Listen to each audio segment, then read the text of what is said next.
Welcome back everyone. In this lecture we will see the construction of integers and rational numbers. We will start with the construction of integers first.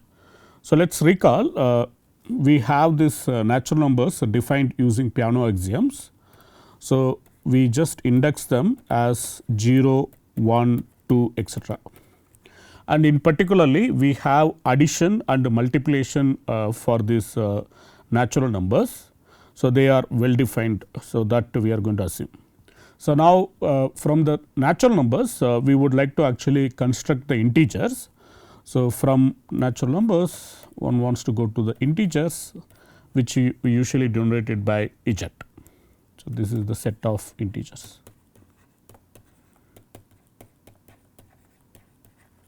So, let us say actually we only know the natural numbers, we do not know like how to construct the integers. So, then we need to actually do it from the scratch.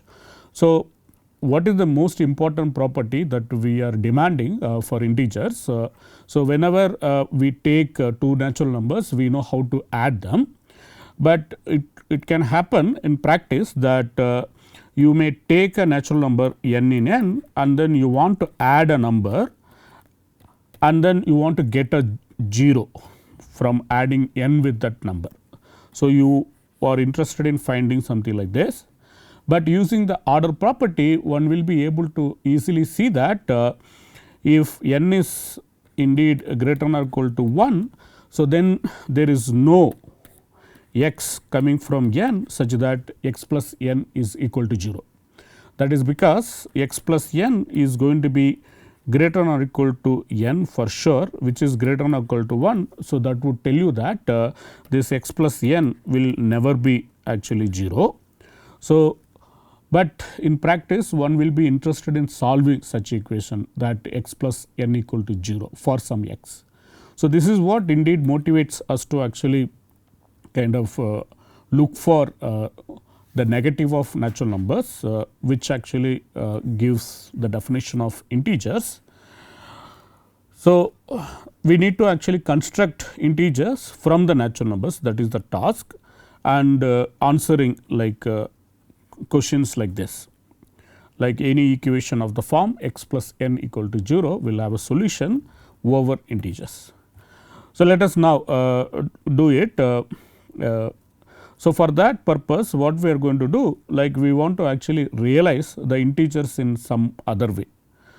So, note that whenever let us say we know already how to work with the integers. So, that means we already know that for example, like any integer can be written in multiple ways, sum of two other integers. So, for example, if we take 1, so then it is clear that one can actually write 1 as for example 2 minus 1 or 4 minus 3 and so on. So, here the important thing is we do not know what will be this minus 1, but we have the understanding that what is plus 1 and what is plus 2. And similarly, we have the understanding that what is 4 and what is 3, but we do not know what is minus 3, that is what we want to give actually meaning to. So, in particularly like if I want to think of this 1 as pair of two natural numbers, then there are many ways to actually think about it. So, that is what motivates us to define integers as follows. So, if I am taking 1, I will be able to actually think of 1 as 2 comma 1, because 1 is obtained from 2 comma 1 by doing 2 minus 1 2 minus 1. Similarly, one will be able to obtain 1 from 4 comma 3 by doing 4 minus 3 equal to 1. So, like that one can actually have many ways to write 1 as sum of two integers. So, that we know. Here what we are doing actually we are indeed not using all possible integers, we are only using what is known to us, which are the natural numbers. Okay. So, now this actually suggests that given integer or natural number, one will be able to think that as pairs of two natural numbers. But the problem with that way of interpreting, so two different tuples may mean actually same integer. So, that is something like identification that we need to do. So, that motivates us to actually do the following. So, we can actually take this n cross n, which is well defined using ZFC axioms, because we have already proved the existence of natural numbers. From that we have this Cartesian product of two natural numbers. So, now what we want to do? We want to identify the set of integers z as quotient of this n cross n. For that purpose, we need to define an equivalence relation on n cross n that will allow us to actually identify the set of integer as quotient of this. So, to do this, the most important interpretation is that a comma b, we want to kind of view this as a minus b. But the problem with this viewing, so there could be some c comma d such that this a minus b could be equal to c minus d. So, this is actually true in practice, but the problem with this equality, we do not know what is minus b and what is minus d, but this can be actually replaced easily using the addition. So, what we can do? We can actually replace this by a plus d and b plus c. So, this allows us to actually kind of define what will be the equivalence relation on this n cross n that would actually give us the integers as quotient. So, define the following relation tilde on n cross n as follows. Like I said, the idea is that the pair a comma b corresponds to a minus b. So, we say that the pair a comma b is related to the pair c comma d if we demand this a minus b is same as c minus d. So, that means in terms of addition on natural numbers, we get that a plus d is same as b plus c. So, note that in this definition we have not used anything that we did not know.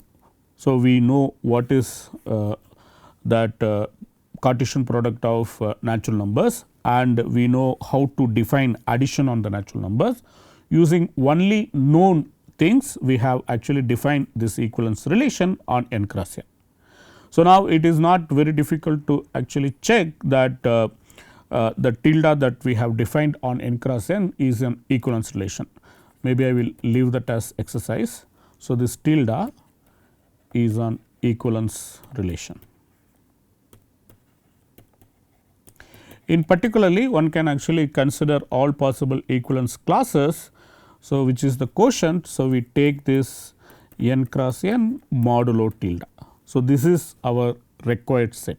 What is this? This is by definition, this is classes of all equivalence classes of all subsets come from n cross n which are defined using this relation tilde. So, here we note that we will be able to actually easily identify parameterizing set for this n cross n modulo tilde. So, what we are expecting indeed that we want this elements of z to be identified with equivalence classes that appear in this n cross n modulo tilde. So, indeed if we think about it, if we actually already understand what are the integers, what we are doing indeed is that you take this map from n cross n to g, which is defined as follows, where the tuple a comma b is mapped to a minus b. Then all we are doing is that we are taking the inverse images of single elements from G. So, basically if you call this map iota, then iota inverse of this a minus b, you can see that this is exactly the equivalence class which is related to this a pair a comma b. So, in particularly we can easily see that once you go modulo tilde, this iota induces a map from the quotient set to G that becomes a bijection. But this method actually kind of gives us idea how to construct integers from the natural numbers, but we can take this as intuition and then we have to actually work with only this n cross n modulo tilde.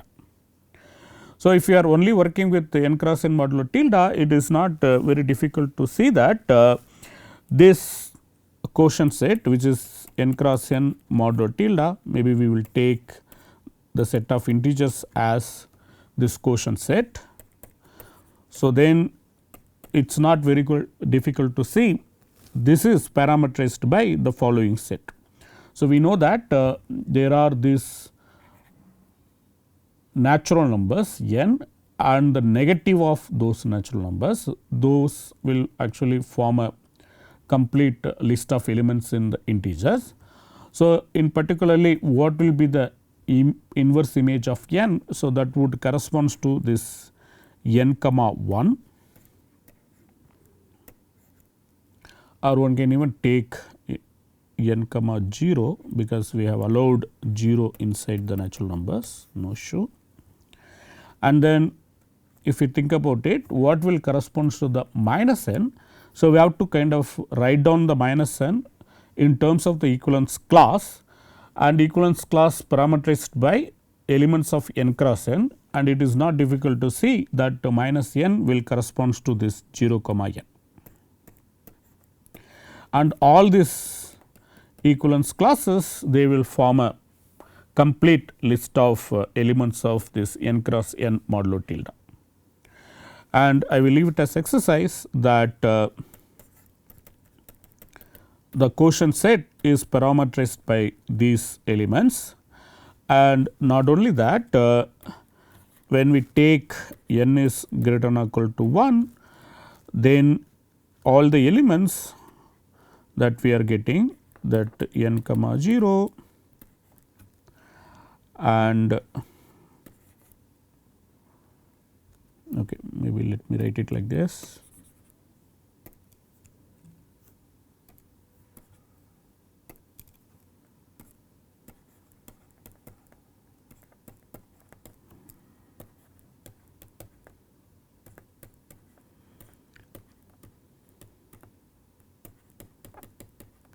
So, all these elements are distinct.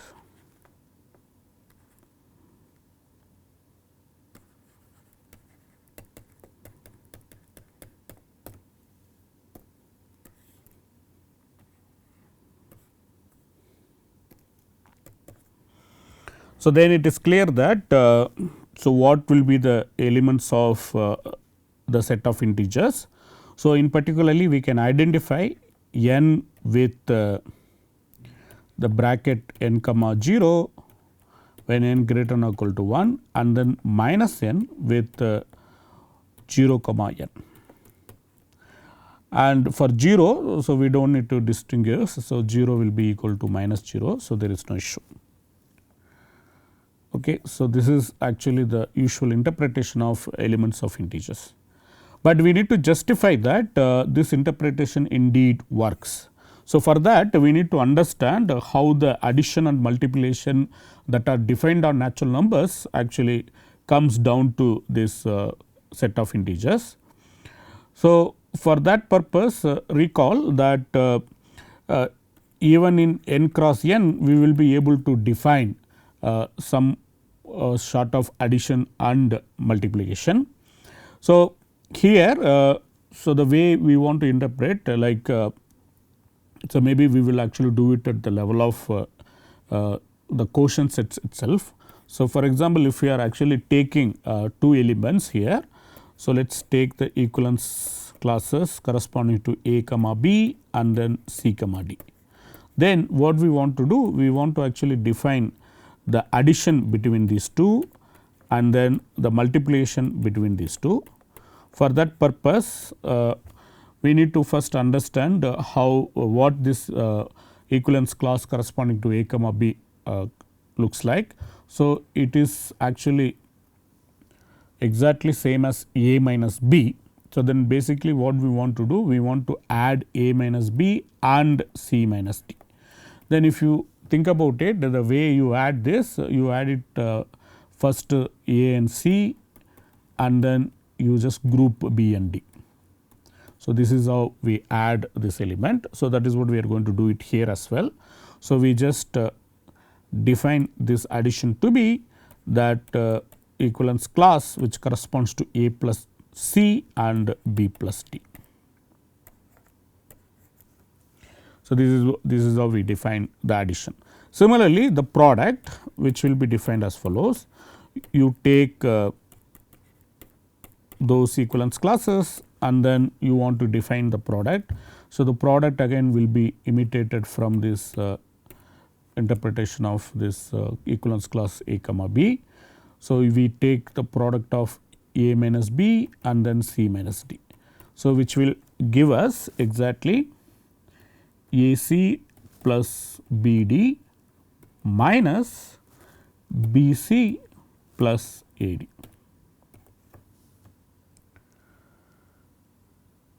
Okay. So, in particularly here you will be associating with to AC plus BD comma BC plus AD. So, this is how the addition and multiplications are defined on this quotient set, which is our set of integers. So, now it is not very difficult to see, we have a natural injection from n to this g given by n goes to n comma 0. Okay. And this map we call it as iota, and this iota is an injection which is a injective map from n to g. So, now it is a standard thing to verify that this addition and multiplication that we have defined, that satisfies all the necessary properties of addition and multiplication that we usually use for integers. So, I am just going to just list all the properties and I am not going to verify any of them. So, I will actually, if you are seeing it for first time, it is better to verify on it on your own.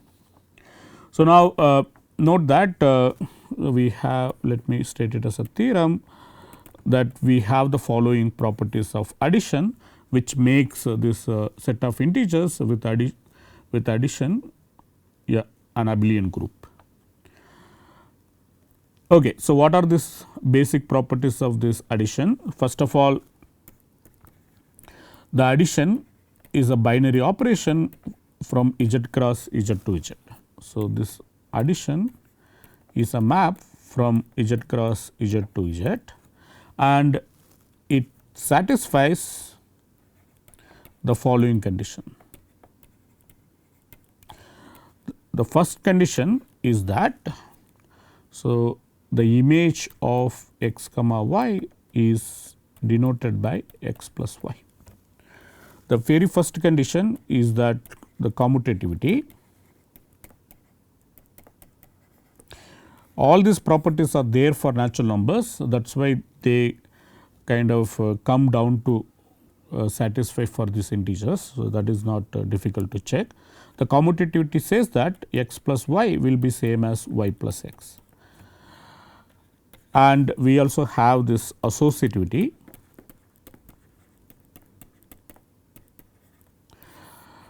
Which actually compares, if you are actually adding 3 different elements of integers, what will happen to that, and there are 2 ways to add them. So, if you are actually taking 3 elements x, y and z, then first we can add x plus y and then add it with z, and we expect that to be same as you add first y plus z and then add it with x, and expect that this to be same.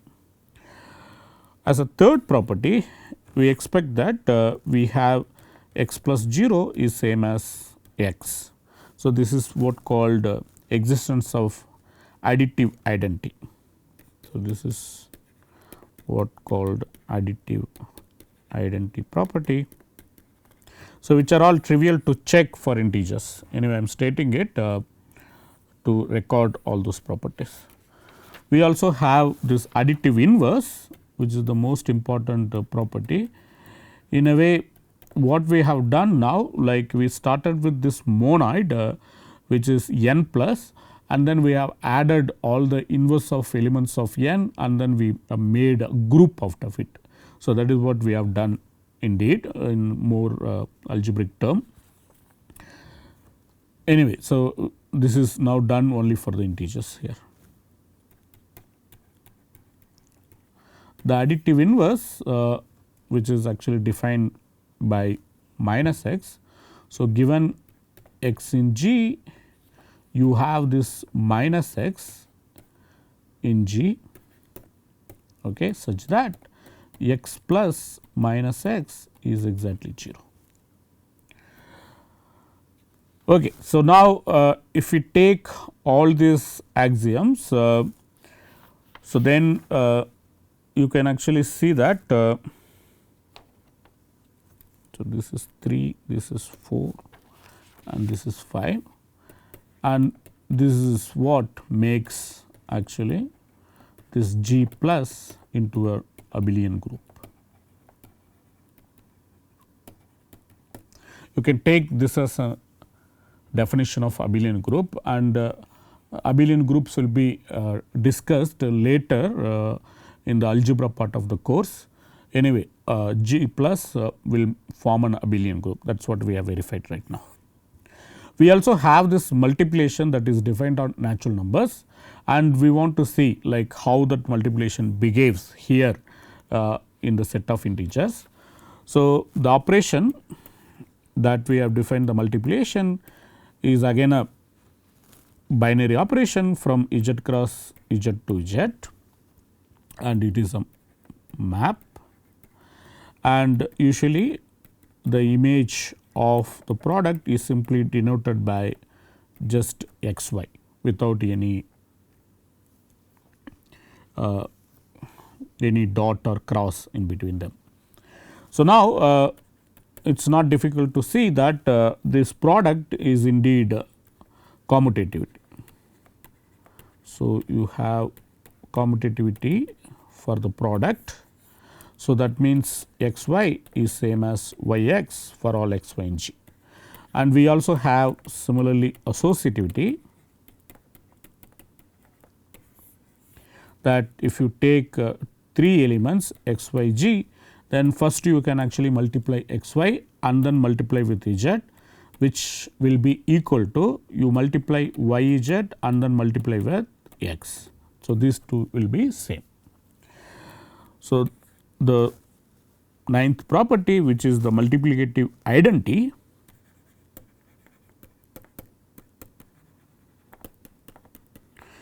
so the number 1 actually behaves as multiplicative identity in the integer. So, whenever I take x into 1 or 1 into x, so that is going to give us exactly x. And we also have this distributive laws between this addition and multiplication. So, there are actually 2 operations that we have defined on integers. One is the addition, another one is the multiplication. Now, these 2 structures should be related, and the relation between them is recorded in the distributive laws.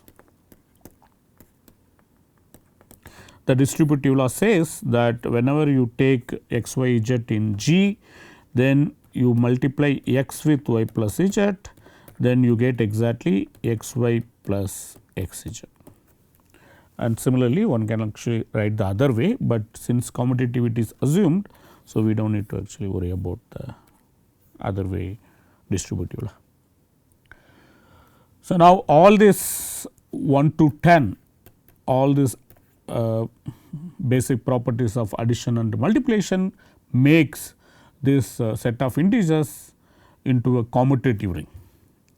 So, makes G plus cross into a commutative ring.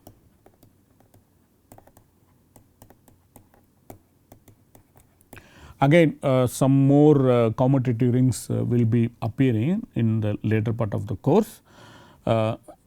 So, you can actually, like I said, you can take all this basic property as the definition of a commutative ring in more abstract way. But anyway, like let us not get into the abstract definition of group or commutative rings. So, as far as the combinatoric side of the course, we will not actually explore too much about group theory or ring theory, but later when we are doing bit of number theory, there we will actually see all these notions naturally appearing. Okay, so this is actually records all the basic properties of addition and multiplication on the set of integers. So, now what we are going to do, like we will also record some basic properties of this order that we have on the natural numbers. So, that also descend to the set of integers.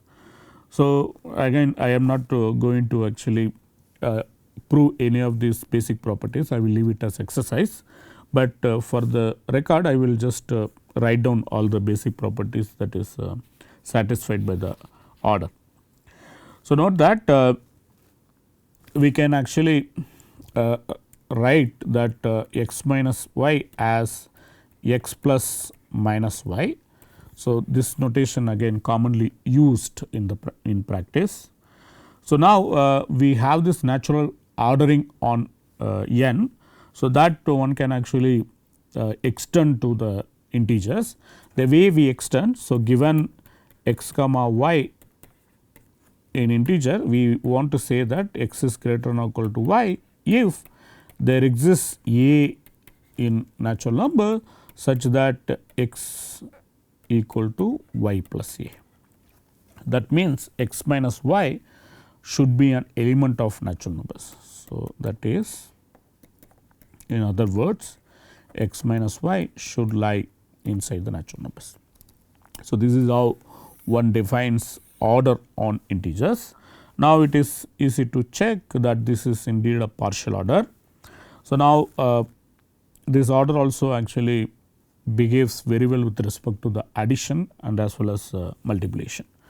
And of course, the sign one should be careful with, okay, whenever you multiply with the minus sign, the order will reverse. So, let us record all of them. So, here is the basic properties of order. So, we fix some elements x, y, z and w from the set of integers. So, then the very first thing is the order that we have defined less than or equal to on G is a partial order. So, that means it is reflexive, antisymmetric and transitive. The second thing, the addition is always preserved by this order. So, that means if x is greater than or equal to y, then that would imply that x plus z is greater than or equal to y plus z, and this is true for all z. So, without any restriction on x, y, g. The third condition, that whenever x is greater than or equal to y, then if we multiply with negative sign which is minus, then we can actually see that the order will reverse. So, x is greater than or equal to y if and only if minus x is less than or equal to minus y.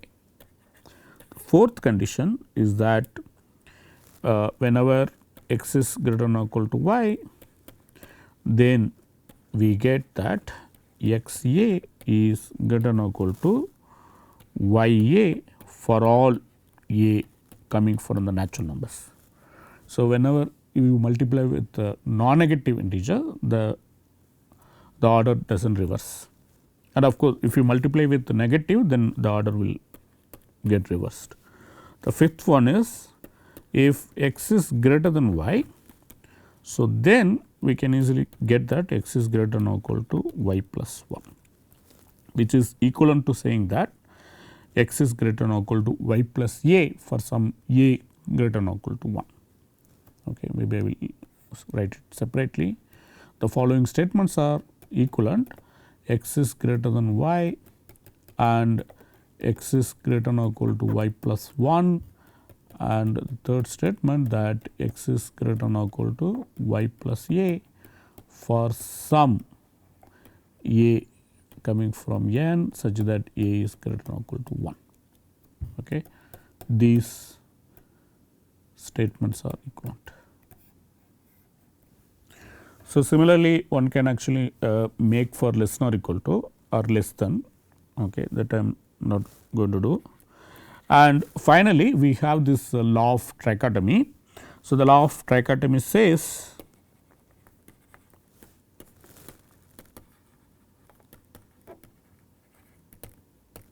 so given integer x y in G, exactly one of the following is true. The first one is either x equal to y, in this case nothing to say. If x is not equal to y, then either we have x is greater than y or x is less than y. Okay. So, this exactly one of the following holds.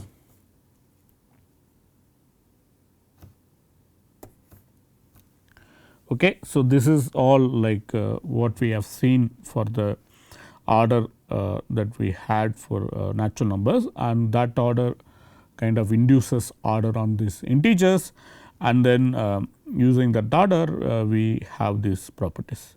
And the most important thing which is different from natural numbers is that whenever you multiply with the negative, then the order will get reversed. Okay. So, I will actually stop here and then I will continue with the construction of rational numbers in the next class. I will stop here. Thank you.